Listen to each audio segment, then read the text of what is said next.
लोग को एक विवाह गीत बेटी का सुनाने जा रही हूँ। आप लोग को अच्छा लगे तो लाइक और शेयर जरूर से जरूर करिएगा। चांदी का थली बाबा तिलक चढ़ावई, अरे चांदी का थल बाबा तिलक चढ़ावई, अरे गंगा जल पाव पखारी रे ललनवा, अरे गंगा जल पाव पखारी रे ललनवा। चांदी का थल बाबा तिलक चढ़ावई, अरे चांदी का थल बाबा तिलक चढ़ावई, अरे गंगा जल पाव पखारी रे ललनवा। तिलक चढ़ाई बाबा घर के लवटले, अरे तिलक चढ़ाई बाबा घर के लवटले, अरे बेटी डेवड़िया धैले ठाढ़ रे ललनवा, अरे बेटी डेवड़िया धैले ठाढ़ रे ललनवा।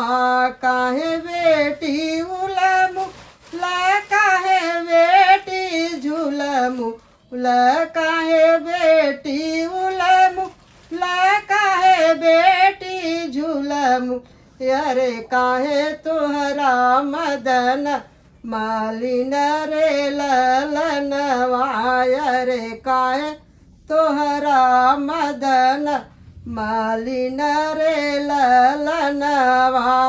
धन कम दिहले दहेज कम दिहले, अरे धन कम दिहले दहेज कम दिहले, अरे काहे गुण मदन मालिन रे ललनवा, अरे काहे गुण मदन मालिन रे ललनवा।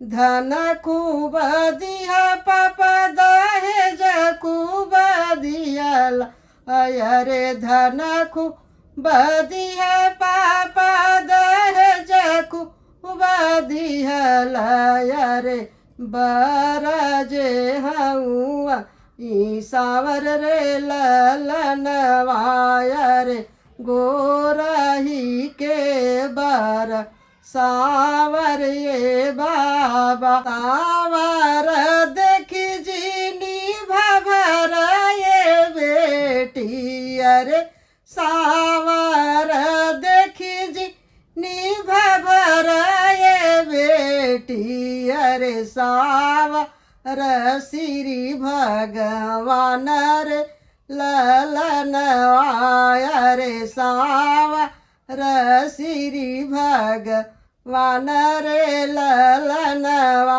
सवरे के मथवा तिलक भला सो हई, अरे सवरे के मथवा तिलक भला सो हई, अरे देखल जग संसार रे ललनवा, अरे देखल जग संसार रे